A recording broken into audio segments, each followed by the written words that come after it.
ഇതിനു മുൻപ് തന്നെ ഇത്തരം ഒരു ആരോപണം വന്നപ്പോൾ തന്നെ പരാതിക്കാരി ഇല്ലാതിരുന്ന സാഹചര്യത്തിൽ പോലും കോൺഗ്രസ് രാഹുലിനെ മാറ്റി നിർത്തുകയും യൂത്ത് കോൺഗ്രസ് പ്രസിഡന്റ് സ്ഥാനത്ത് നിന്ന് മാറ്റി നിർത്തുകയൊക്കെ ചെയ്തു. പാർലമെന്ററി പാർട്ടിയിൽ നിന്ന് മാറ്റി നിർത്തി.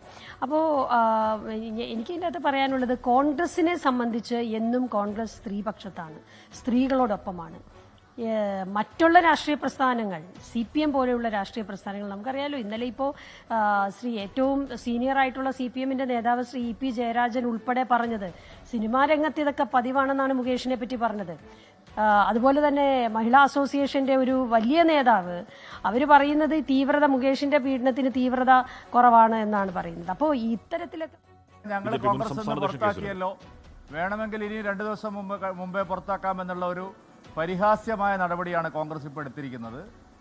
യഥാർത്ഥത്തിൽ ജനങ്ങളോട്, സമൂഹത്തോട് എന്തെങ്കിലും ഒരു പ്രതിബദ്ധത ഉണ്ടായിരുന്നെങ്കിൽ കോൺഗ്രസ് ഗാന്ധിയുടെ, രാഹുൽ മാങ്കൂട്ടത്തിൻ്റെ നിയമസഭാ സാമാജികത്വം രാജിവെപ്പിക്കേണ്ടതായിരുന്നു.